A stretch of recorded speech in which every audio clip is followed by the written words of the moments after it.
84 লক্ষ জনি ভ্রমণ করার পর সাধের মানব জন্ম।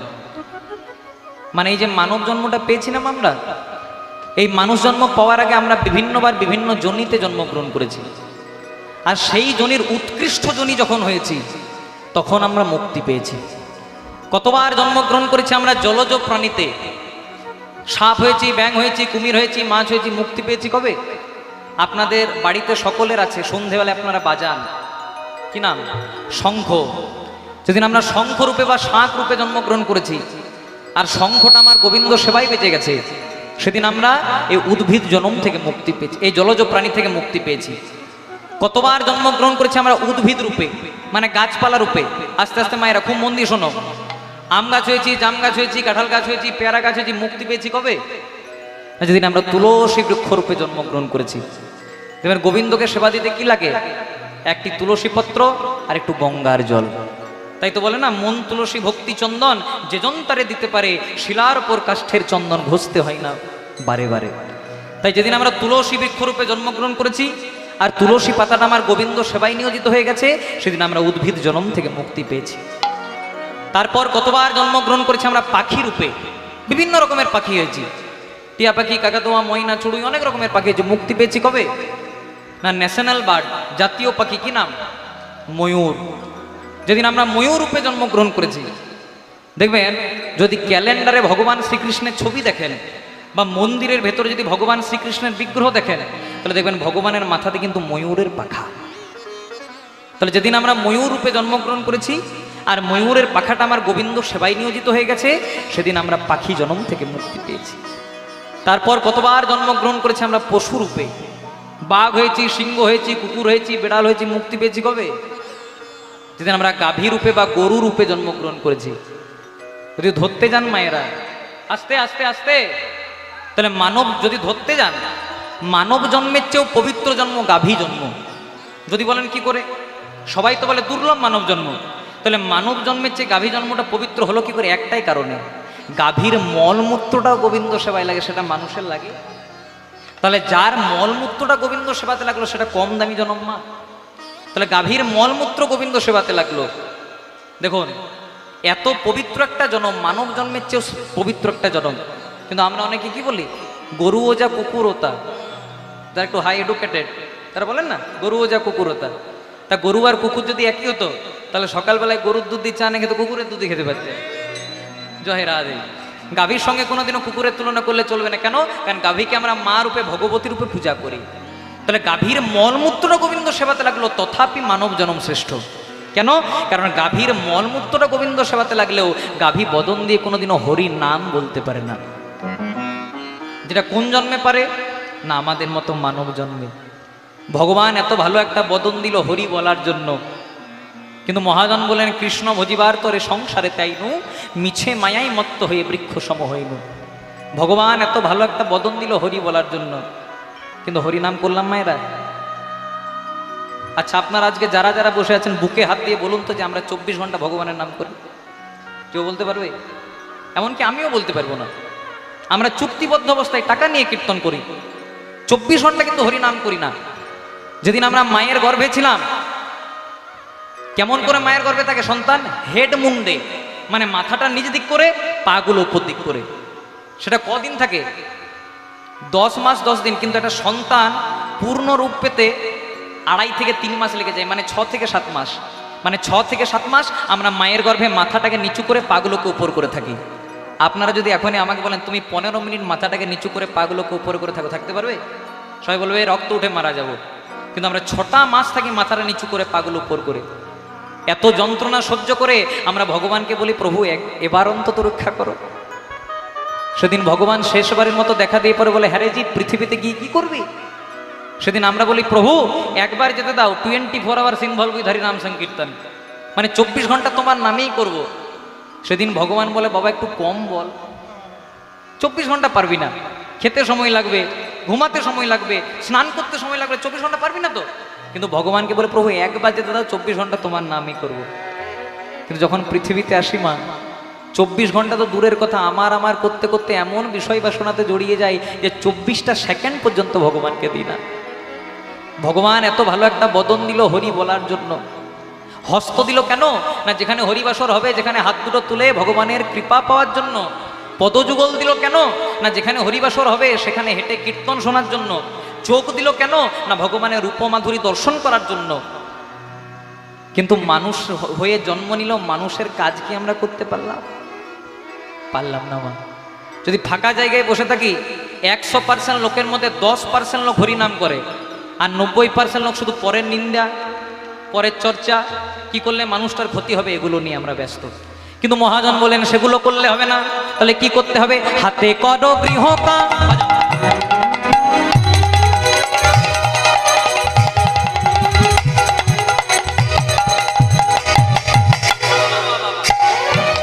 তোমরা হাতে করো গৃহকাম,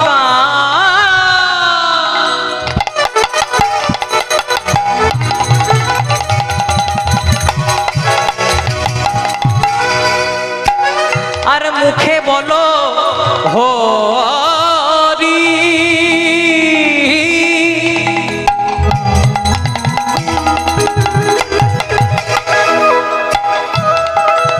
তবে অনায়াসে পেরিয়ে যাবে তোমরা ভব সিন্ধু পারি।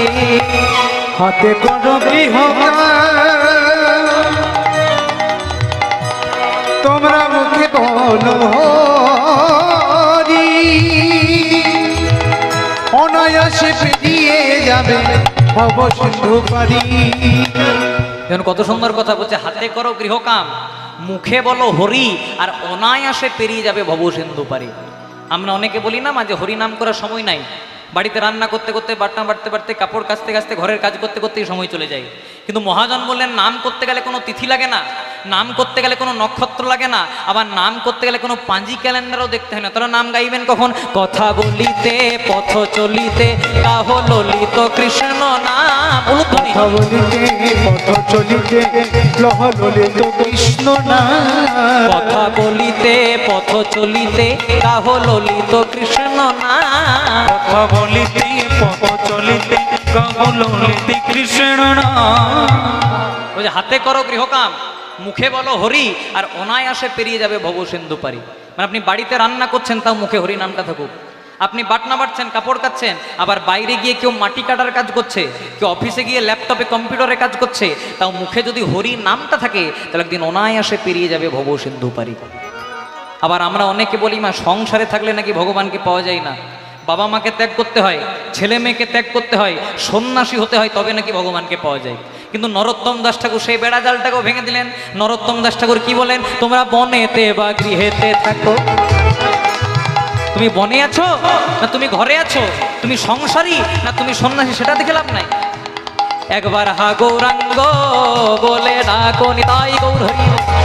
বনে বা গৃহেতে থাকো, হা গৌরাঙ্গ বলে ডাকো। একবার বনেতে বা গৃহেতে থাকো, হা গৌরাঙ্গ বলে ডাকো। বনে বা গৃহেতে থাকো, হা গৌরাঙ্গ বলে ডাকো। আবার নরোত্তম মাগে তার সঙ্গ, আবার নরোত্তম মাগে তার সঙ্গ।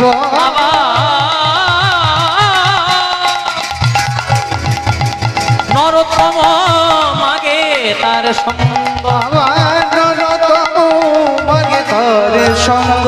একবার বদনে ভরে হরি বল ভাই, একবার বদন ভরে হরি বল ভাই। বদনে ভরে হরি বল ভাই, বদন ভরে হরি বল ভাই। বদনে ভরে হরি বল ভাই।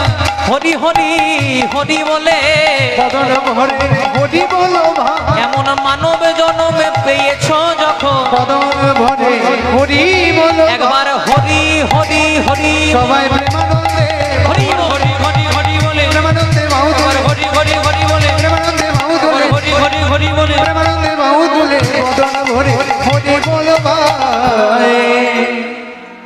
একটি বিশেষ ঘোষণা কমিটির কাছ থেকে, যারা যারা এখনো পর্যন্ত প্রসাদ পাননি তারা তাড়াতাড়ি করে একটু প্রসাদ পান, তারপর আবার হরিবাসরে বসবেন। জয় রাধে। একেই তো ভক্ত সংখ্যা কম, তাও যখন আদেশ এসছে, তাও যারা যারা প্রসাদ এখনো পাননি প্রসাদ পেয়ে আবার নিজ নিজ স্থানে বসবেন। হরিবাসরটাকে নষ্ট করবেন না, এক এক করে চলে যাবেন যদি কারো যদি পাওয়া না হয়। তাই মহাজন বললেন তোমাদের জন্ম হোক যথাতথা, কিন্তু কর্মটি যেন ভালো হয়। আমাদের কারো জন্ম তিলডাঙ্গাতে, আমাদের কারো জন্ম পূর্ব বর্ধমানে, আমাদের কারো জন্ম গুসকরাতে, আমাদের কারো জন্ম কলকাতাতে, কিন্তু মহাজন বলেন সেগুলো দেখে লাভ নাই, যে জন শ্রীকৃষ্ণ ভজে সে হয় আমার প্রাণরে। তোমরা কে ডাক্তার, না তোমরা কে মাস্টার, না তোমরা কি ইঞ্জিনিয়ার, না তোমরা কে ব্রাহ্মণ বৈষ্ণব শূদ্র, এগুলো দেখে লাভ নাই, যে জন শ্রীকৃষ্ণ ভজে সে হয় আমার প্রাণরে। আচ্ছা মায়েরা, কলিযুগের ভগবান চৈতন্য মহাপ্রভু, যাকে আমরা গৌরাঙ্গ মহাপ্রভু বলি, তিনি কোথায় জন্মগ্রহণ করেছিলেন? তোমরা অনেকে বেড়াতে যাও, হ্যাঁ নদিয়া নবদ্বীপে, কিন্তু জায়গাটা কোথায়? একটা নিম গাছের তলায়। অনেকে বলে নিম গাছের তলায় জন্ম হয়েছিল, তাই নাকি ঠাকুরের নাম নিমাই, বলে তো সেদিকে যাব না, কারণ নিম গাছের তলায় জন্ম নিলে যদি নিমাই হয়, আচ্ছা বলো তো মায়েরা, জাম গাছের তলায় জন্ম নিলে কি হয়?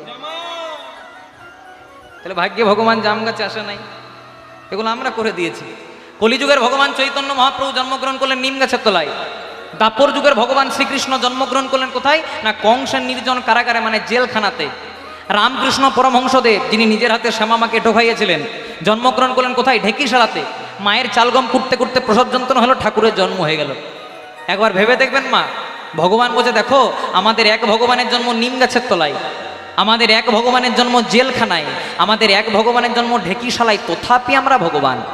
কেন না কর্মটা সেরকম করে রেখেছি।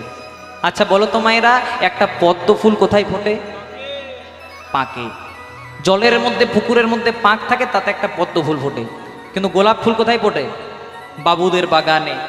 বাবুদের বাগানে জল পেলো, সার পেলো, কীটনাশক পেলো, উপযুক্ত রক্ষা পেলো, তবে একটা গোলাপ ফুল ফুটলো। কিন্তু ভ্যালেন্টাইন্স ডের দিনে গোলাপ ব্ল্যাকে বিক্রি হলেও গোবিন্দের চরণ পাই না, মা দুর্গার চরণ পাই না, পাইকে না পদ্ম ফুল। পদ্ম ফুল বলতে চাইলে দেখো আমার জন্ম বাবুদের বাগানে নয়, আমার জন্ম পাকে, তথাপি আমি মা দুর্গার চরণ পেলাম, তথাপি আমি গোবিন্দের চরণ পেলাম। কেন না কর্মটা সেই রকম করে রেখেছি। তাই এই সংসারে যে যেমন কর্ম করবেন মা, ফল কিন্তু তাকে তেমনি পেতে হবে। দেখবেন বড় বড় মঠ মন্দিরে লেখা থাকে না, কর্মই ধর্ম। দেখবেন আপনারা বেড়াতে যান, পুরী যান, মায়াপুর যান, নবদ্বীপ যান, বৃন্দাবনে যান, সব জায়গাতে লেখা থাকে কর্মই হলো ধর্ম। আচ্ছা আপনাদের কাছে আমার একটা প্রশ্ন, কর্ম কি সত্যি ধর্ম? জয় রাধে। কর্ম ধর্ম? কর্ম হচ্ছে দুটি, একটি সৎকর্ম, একটি অসৎ কর্ম। আপনি চুরি করছেন, ডাকাতি করছেন, রাহাজানি করছেন, কাউকে খুন করছেন, সেটাও তো কর্ম, সেটা ধর্ম হইল? তাহলে ধর্ম কোনটা? আপনি সৎ পথে থেকে গোবিন্দকে চিন্তা করে, গোবিন্দকে স্মরণে রেখে আপনি যা কিছু কাজ করবেন সবই ভালো হবে। তাই জন্য সবাই মিলে একবার গাইব, ভজ শ্রী কৃষ্ণ কহ শ্রী কৃষ্ণ, লহ শ্রী কৃষ্ণের নামে রে হরিব। ভজ শ্রী কৃষ্ণ, লহ শ্রী কৃষ্ণ, কহ শ্রী কৃষ্ণের নামে রে। ভজ শ্রী কৃষ্ণ কহ শ্রী কৃষ্ণ, লহ শ্রী কৃষ্ণের নামে রে। ভজ শ্রী কৃষ্ণ, লহ শ্রী কৃষ্ণ, কহ শ্রী কৃষ্ণের নামে রে। যে জন শ্রীকৃষ্ণ ভজে সে হয় আমার প্রাণ রে। যে জন শ্রী কৃষ্ণ ভজে সে হয় আমার প্রাণ রে। যে জন শ্রীকৃষ্ণ ভজে সে হয় আমার প্রাণ রে। যে জন শ্রী কৃষ্ণ ভজে সে হয় আমার প্রাণ রে। একবার ভজ শ্রীকৃষ্ণ কহ শ্রীকৃষ্ণ, লহ শ্রীকৃষ্ণের নামের উলুধ্বনি হয় সব প্রেম সে। শ্রী কৃষ্ণ, লহ শ্রী কৃষ্ণের নাম রে। ভজ শ্রীকৃষ্ণ কহ শ্রীকৃষ্ণ, লহ শ্রীকৃষ্ণের নামের। একবার ভজ শ্রী কৃষ্ণ কহ শ্রী কৃষ্ণ, লহ শ্রী কৃষ্ণের নাম রে। মুখে বলো কৃষ্ণ নাম পূর্ণ হবে মনস্কাম। মুখে বলো কৃষ্ণ নাম পূর্ণ হবে মনস্কার। মুখে বলো কৃষ্ণ নাম পূর্ণ হবে মনস্কার। একবার মুখে বলো কৃষ্ণ নাম পূর্ণ হবে মনস্কাম। মুখে বলো কৃষ্ণ নাম পূর্ণ হবে মনস্কার। একবার বদন ভরে গাও শ্রীকৃষ্ণের নামে রে। মুখে বলো কৃষ্ণ নাম পূর্ণ হবে মনস্কার। বদন ভরে গাও শ্রীকৃষ্ণের নামে রে। একবার বদন ভরে গাও শ্রীকৃষ্ণের নাম রে। ভজ শ্রীকৃষ্ণ কহ শ্রীকৃষ্ণ, লহ শ্রীকৃষ্ণের নামের। নিতাই গৌর হরিব। শ্রী কৃষ্ণ, লহ শ্রী কৃষ্ণের নাম রাম রে ভজ শ্রী কৃষ্ণ কহ শ্রী কৃষ্ণ লহ শ্রী কৃষ্ণের নাম।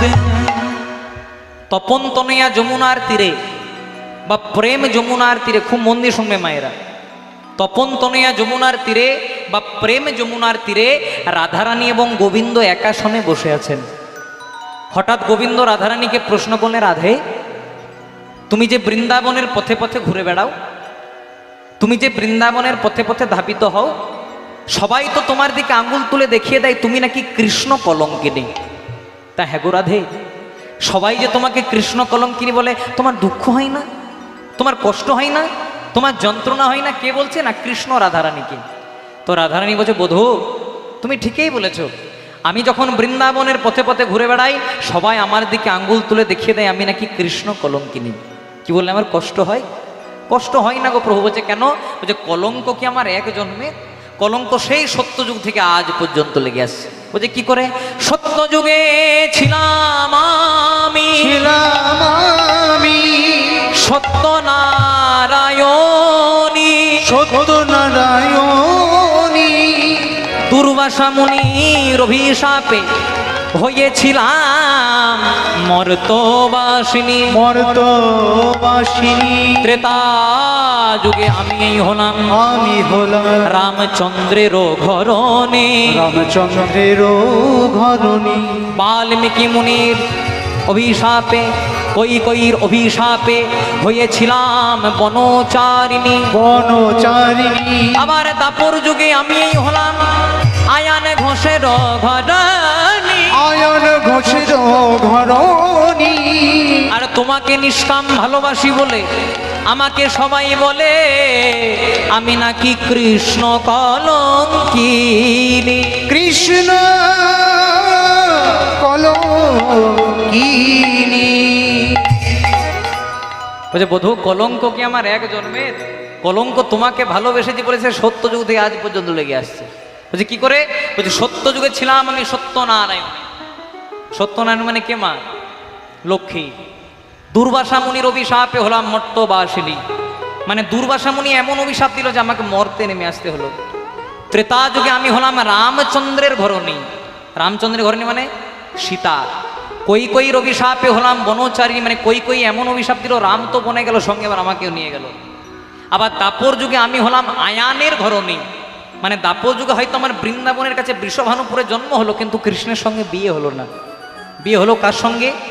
আয়ান ঘোষের সঙ্গে। বধূ কিন্তু তোমাকে নিষ্কাম ভালোবাসি বলে আমাকে সবাই বলে আমি নাকি কৃষ্ণ কলঙ্কিনী। গোবিন্দ বলে রাধে আমি জানি তুমি আমাকে ভালোবেসেছো বলে তোমার অনেক কষ্ট সহ্য করতে হয়েছে, কিন্তু আমি তো তোমার কাছে সেসব জানতে চাই না। তোমাকে যে সবাই কৃষ্ণ কলঙ্কিনী বলে তোমার দুঃখ হয় না, কষ্ট হয় না, যন্ত্রণা হয় না? বুঝে হয় না। বলে কেন? এবার রাধারানী কত সুন্দর কথা বলছে দেখো মায়েরা। রাধারানী বলছে বধূ আমি যখন বৃন্দাবনের পথে পথে ঘুরে বেড়াই সবাই আমাকে বলে কৃষ্ণ কলঙ্কিনী। আমাকে যদি কেউ শুধু কলঙ্কিনী বলতো আমার কষ্ট হতো, আমাকে যদি কেউ শুধু কলঙ্কিনী বলতো আমার যন্ত্রণা হতো, আমাকে যদি কেউ শুধু কলঙ্কিনী বলতো আমার বেদনা হতো। কিন্তু কেন হয় না জানো? যখনই কলঙ্কিনী বলার আগে তোমার নামটা মানে কৃষ্ণ নাম যোগ করে কৃষ্ণ কলঙ্কিনী বলে দেয়, আমার সব দুঃখ কষ্ট জ্বালা যন্ত্রণা দূরে চলে যায়। গোবিন্দ বলে রাধে এই না হলে তুমি আমার প্রেমের গুরু রাধারানী, তাই আজকে যদি আমি তোমাকে কিছু দিতে চাই তুমি নেবে? রাধারানী বলছে বধূ তুমি দেবে আর আমি কি না নিয়ে থাকতে পারি? বলো রাধে বলো কি চাও? আমরা ভগবানের কাছে কি চাই মা? আমরা ভগবানের কাছে গিয়ে পরে বলো প্রভু আমার একতলা বাড়িটাকে দুতলা করে দাও। কেউ যদি লাখপতি সে বলে আমার কোটিপতি করে দাও, আমাদের চাওয়া। কিন্তু রাধারানী কি চাইছে দেখো, চণ্ডীদাস ঠাকুরের পদাবলী বলে বধূ হে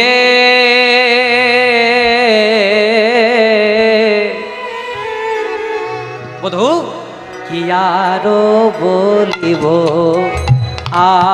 আমি, কি আরো বলিব আমি, বধূ কি আরো বলিব আমি, কি আরো বলিব আমি। পরাণ বধূ হে হে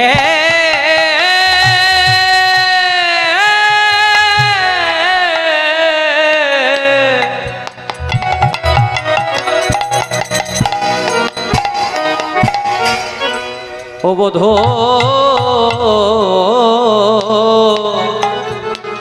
কি আরো বলিব আমি, কি আরো বলিব আমি, বধুয়ে কি আরো বলিব আমি, কি আরো বলিব আমি। ও মায়েরা, আমাদের বাঙালিদের শ্রেষ্ঠ পূজা শরৎকালে হয় কি নাম? দুর্গা পূজা। বাহ, আমরা দুর্গা পূজার অষ্টমীর দিনে একটা নতুন শাড়ি নতুন ধুতি পরিধান করে মা দুর্গার কাছে গিয়ে পরে কি বলি? রূপং দেহি, ধনং দেহি, যশো দেহি, দিশো জহি। প্রথমেই বললাম রূপং দেহি, মানে ভগবান এত ভালো রূপ দিল তাতে পোষালো না, বললাম আমাকে আরো রূপ দাও। তারপর বললাম ধনং দেহি, প্রভু তুমি যে টাকা পয়সা দিয়েছো এতে কুলোচ্ছে না, আমাকে এত টাকা পয়সা দাও যেন তিলডাঙ্গা গ্রামে আমার সময় 1 নম্বর বড় লোক বলতে পারে। তারপর যশো দেহি, শুধু ভগবানের কাছে গিয়ে পরে শুধু দাও দাও দাও দাও দাও। আর রাধারানী কি চাইছে? বলছে যদি দিতেই হয় একটাই জিনিস দাও, শুধু জীবনে মরণে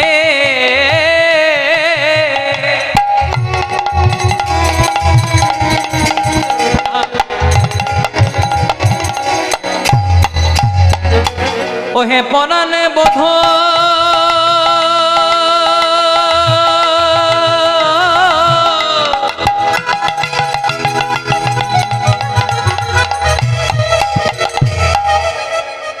তোমার কাছে আমার কি বা চাওয়া আছে,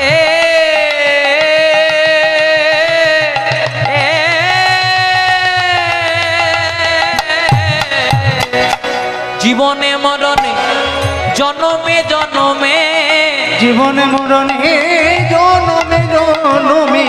কি চাইছে দেখো মায়েরা, বলে প্রাণনাথ হইও তুমি বধূ, ইয়ারে চাহিব আমি। বধু জীবনে মরণে জনমে জনমে, প্রাণনাথ ভজ তুমি কে আরো চাহিব আমি। বলে তুমি তো আমার সকলই জানো, তুমি তো আমার সকলই জানো, বলে তুমি তো আমার সকলই জানো, তুমি তো আমার সকলই জানো। আমি ধন জন কিছু চাই না প্রভু, তুমি তো আমার সকলই জানো। ও মায়েরা, তোমরা রামকৃষ্ণ ঠাকুরের নাম শুনেছো?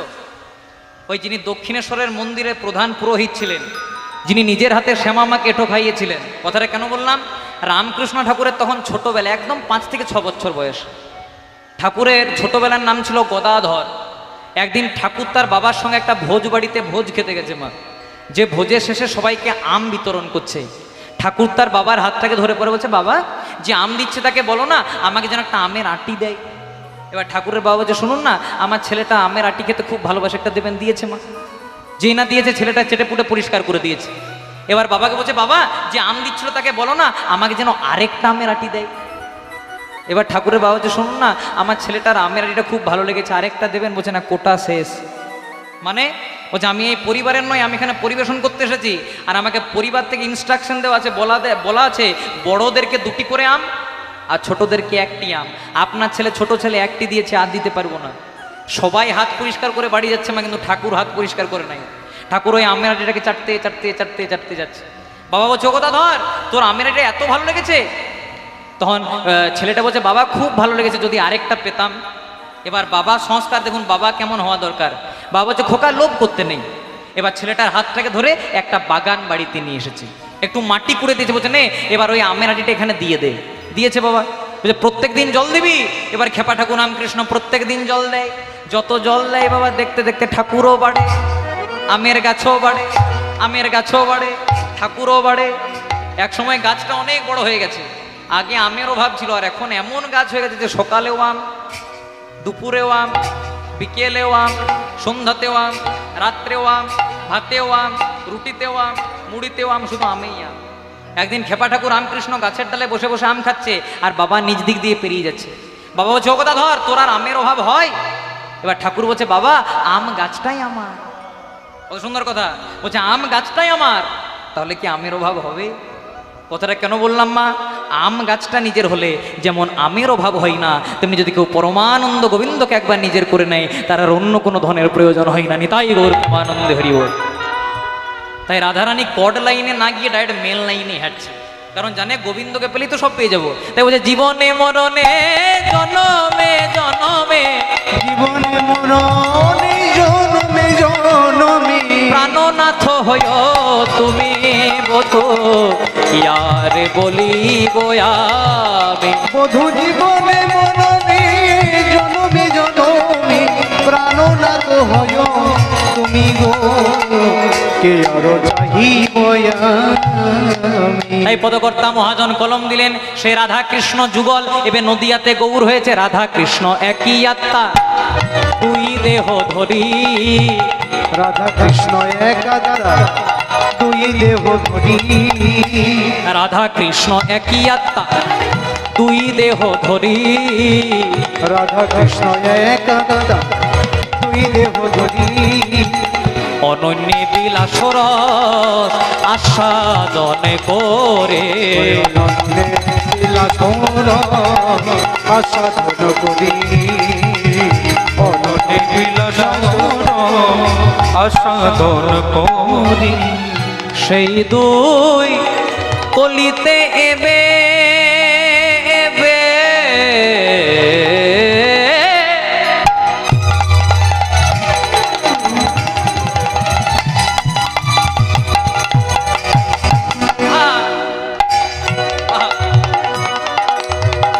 সেই দুই কলিতে এবে আমাদের চৈতন্য গোসাই।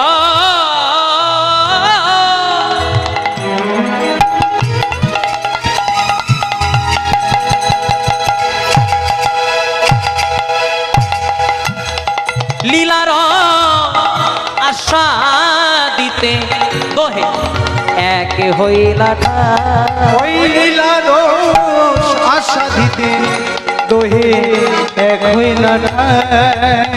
ও মায়েরা, কত সুন্দর পদাবলী দেখো, পদাবলীর মধ্যে উত্তর পাবে। বলছে রাধা কৃষ্ণ এক আত্মা, দুই দেহ ধরি, অনন্য বিলাস রস আস্বাদন করি, সেই দুই এবে কলিতে চৈতন্য গোসাই, লীলা রস আস্বাদিতে দোহে এক হইলা ঠাই। আই দেখুন, জয় রাধে।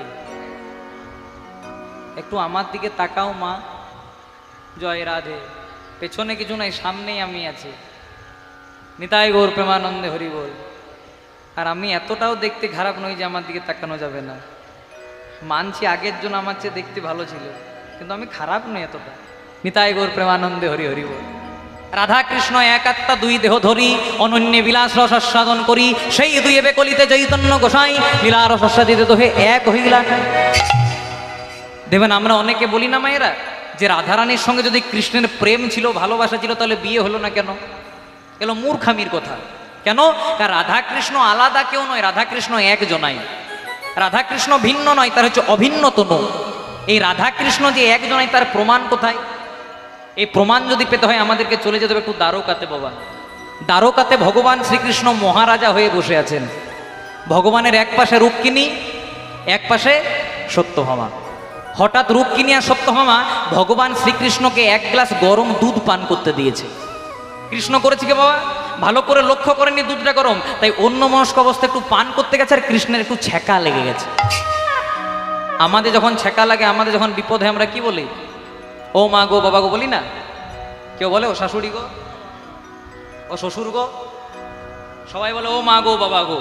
কিন্তু কৃষ্ণের যেই না ছ্যাঁকা লেগে গেছে, কৃষ্ণ ও মা গো বাবা গো বলেনি, কৃষ্ণ বলে দিয়েছে হা রাধে। রুক্মিণী সত্যভামা মনে মনে চিন্তা করছে, বিপদের সময় মানুষ যার নামটা উচ্চারণ করে, মানুষ তাকে একটু বেশি ভালোবাসে। তার মানে নিশ্চয়ই রাধা নামে কেউ আছে যাকে আমাদের স্বামী আমাদের চেয়ে একটু এক্সট্রা অর্ডিনারি বেশি ভালোবাসে। দেখতে হবে রাধাটাকে। এবার কৃষ্ণের যতজনের স্ত্রী ছিল লম্বা লম্বি লাইন দিয়ে দাঁড় করেছে, তোমার নাম? আমার নাম রুক্মিণী। তোমার নাম? আমার নাম সত্যভামা। তোমার নাম? আমার নাম জাম্ববতী। তোমার নাম? আমার নাম বসুন্ধরা। এক এক করে সবাই পেরিয়ে গেছে মা, কিন্তু রাধা নামে কাউকে খুঁজে পাই নাই। রুক্মিণী সত্যভামা মনে মনে চিন্তা করছে রাধাকে পাবো কোথায়। এদিকে যখন চিন্তা করছে রাধাকে পাবো কোথায়, তখন দরজার আড়ালে দাঁড়িয়ে একজনা খুব হাসছে। কে না? যিনি ঝালে ঝোলে অম্বলে এসব জায়গাতেই থাকেন। কি নাম মায়েরা? নারদ শুধু পুরাণেই নাই, এমন কোনো গ্রাম নাই যেখানে এক দুটি, না না আপনাদের গ্রামের কথা বলনি, খুব ভালো গ্রাম। বেকার একদিন কীর্তন করতেছি কেন আমার গাড়ি আটকায়নি, তাই গৌর প্রেমানন্দে হরি হরি বল। তা নারদমুনি দরজার আড়ালে দাঁড়িয়ে খুব হাসছে। রুক্মিণী সত্যভামা, নারদ হাসছো কেন? বলছে রাধাকে দেখতে চাও বলে। বলছে রাধাকে দেখতে হলে এই দ্বারকাতে থাকলে চলবে না, বৃন্দাবনে যেতে হবে। এবার রুক্মিণীকে সত্যভামাকে ঢেকি জানে চাপিয়ে আজকে নারদমুনি বৃন্দাবনে যমুনার তটে নামিয়ে রেখেছে। এখান থেকে হেঁটে হেঁটে যাও, দেখবে রাধাকে দেখতে পেয়ে যাবে। যেই না কিছু দূর গেছে মা দেখছে একজন খুব সুন্দর রমণী, মারাত্মক চেহারা, দারুণ দেখতে, আজকে বসে বসে কৃষ্ণ নাম গাইছে। রুক্মিণী সত্যভামা মনে মনে চিন্তা করছে বোধহয় এইটাই রাধা। আহারে কত সুন্দর দেখতে, তাহলে আমাদের স্বামী আমাদেরকে কেন ভালোবাসতে হবে, এত সুন্দর একজন আছে, এইটাই বোধহয় রাধা। প্রশ্ন করেছে, হ্যাঁ গো তুমি রাধা? বলছে না আমি রাধা নই। তাহলে তুমি কে? আমি রাধারানীর আরেকজন সখী, একজন দাসী, আমার নাম ললিতা। রাধাকে কোথায় পাবো? বলছে আরেকটু যাও দেখতে পেয়ে যাবে। যেই না কিছু দূর গেছে মা দেখছে প্রথমে যার সঙ্গে দেখা যাচ্ছিল হচ্ছে সুন্দর দেখতে, আজকে বসে বসে রাধা নাম গাইছে। মনে মনে চিন্তা করছে এইটা রাধা। প্রশ্ন করছে, হ্যাঁ গো তুমি রাধা? বলছে না আমিও রাধা নই, আমি রাধারানীর আরেকজন সখী, আরেকজন দাসী, আমার নাম বিশাখা। তো রাধাকে পাবো কোথায়? যেই না কিছু দূর গেছে তখন দেখছে রাধারানী ছলো ছলো নয়নে ধুলাই গোড়াগুড়ি দিয়ে কৃষ্ণ নাম গাইছে। কৃষ্ণ তো বৃন্দাবন ছেড়ে চলে গেছে, আর সেই বিরহে রাধারানী কি বলছে জানো? বলে পোড়ানো বধুর লাগি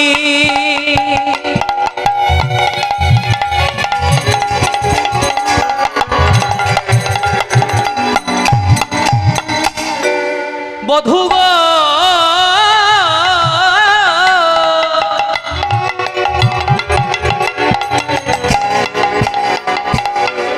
প্রেমময়ী রাধা রানী আমার, তারা করে হায় হায়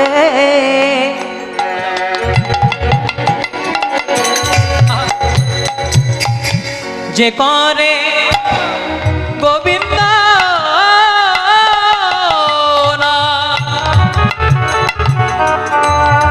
রাধা রানী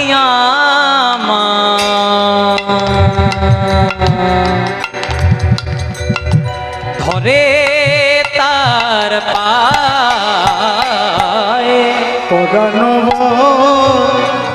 দূর লাগি বধু বধু বধু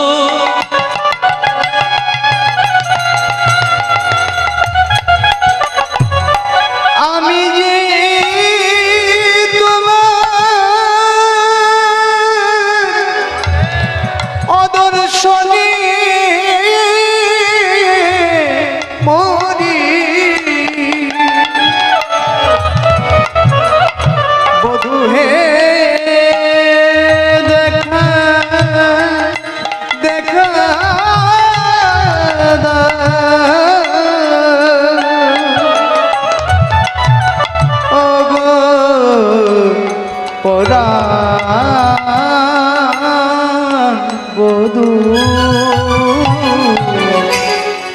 পরানো কৃষ্ণ বৃন্দাবন ছেড়ে চলে গেছে মায়েরা।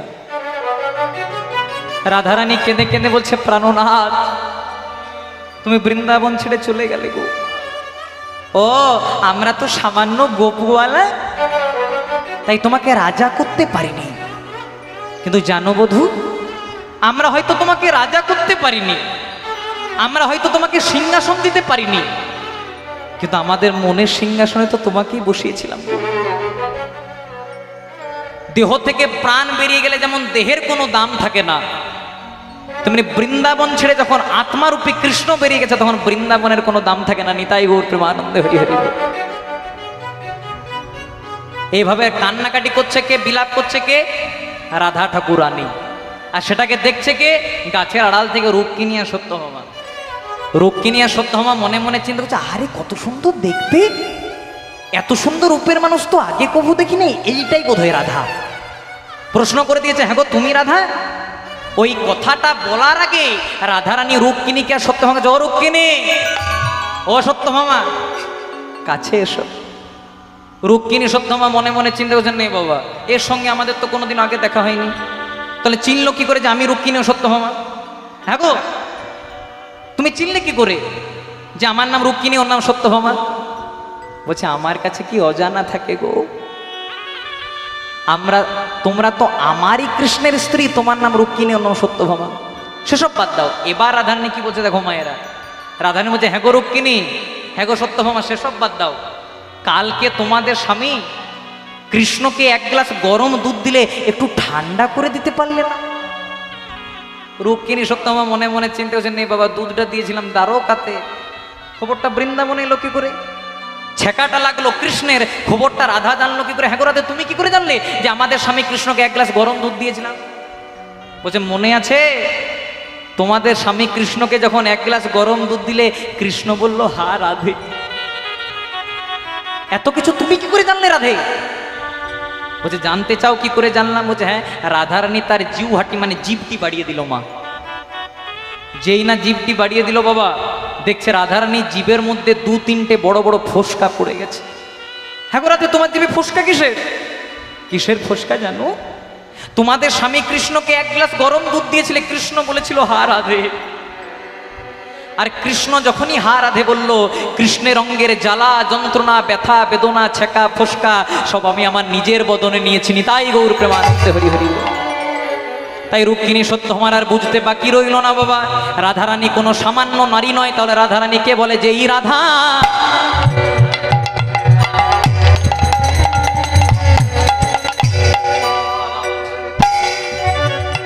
বলে যে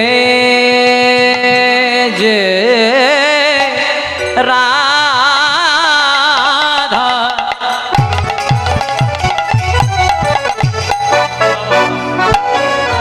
বলে সেই তো কৃষ্ণ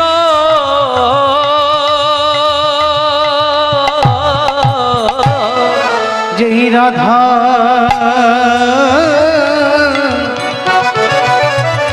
বলে সেই তো কৃষ্ণ। তারা নদী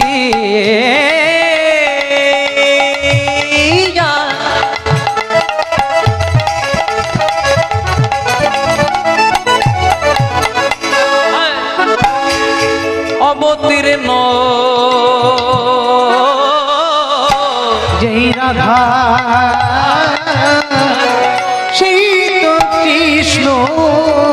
তারা দোহে মিলে শ্রী চৈতন্য যেই রাধা সেই কৃষ্ণ। বলে যে দেখেছে সেই তো জানে, বলে যেই রাধা সেই তো কৃষ্ণ। যে দেখেছে সেই তো জানে, যেই রাধা সেই তো কৃষ্ণ। যে দেখেছে সেই তো জানে, যেই রাধা সেই তো কৃষ্ণ। যে দেখেছে সেই তো জানে, যেই রাধা সেই তো কৃষ্ণ।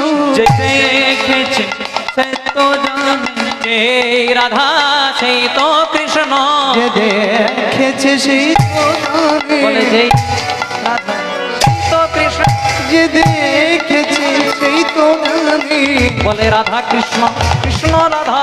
যে দেখেছে সেই তো জানে। বলে রাধা কৃষ্ণ কৃষ্ণ রাধা। বলে যে দেখেছে সেই তো জানে। রাধা কৃষ্ণ কৃষ্ণ রাধা। বলে যে দেখেছে সেই তো জানে। রাধা কৃষ্ণ কৃষ্ণ রাধা। বলে যে দেখেছে সেই তো জানে। রাধা কৃষ্ণ কৃষ্ণ রাধা। যে দেখেছে সেই তো জানে। বলে রাধা কৃষ্ণ কৃষ্ণ রাধা। যে দেখেছে সেই তো জানে। বলে রাধা কৃষ্ণ কৃষ্ণ রাধা।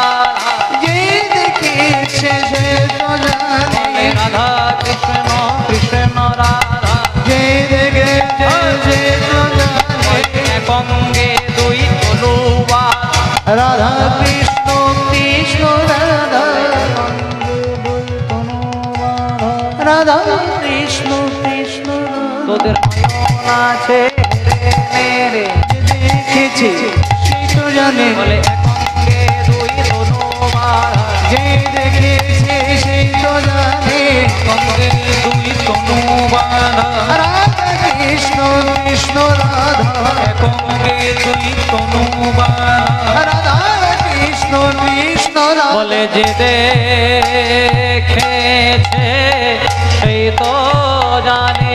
রাধা কৃষ্ণ কৃষ্ণ রাধা দেখেছে সেই তো জানে রাধা কৃষ্ণ কৃষ্ণ রাধা দেখেছে সেই তো জানে আর জানে জানে কেন দেখেছে সেই তো জানে রাধা কৃষ্ণ কৃষ্ণ রাধা এবার নিতাই গৌর হরিব তবে প্রেমানন্দে বহুদূরে তাই গৌর হরিব তবে প্রেমানন্দে বহুদূরে তাই গৌর হরিব বলে রাধা কৃষ্ণ কৃষ্ণ রাধা রাধা কৃষ্ণ এক আত্মা দুই দেহ ধরি দুই দেহ ধরি অননে বিলাস রস সাধন করি সাধন করি সেই দুই বেগলিতে চৈতন্য গোসাই লীলা রসাদিতে দোহে এক হইলা ঠাই এক হইলা ঠাই কইছন রাধা প্রেমা কইছন মাধুরিমা কইছন সুখে পহু ঘোষ সুখে দুহু ভো এ তিন বঞ্চিত ধন ব্রজে না হইল পূরণ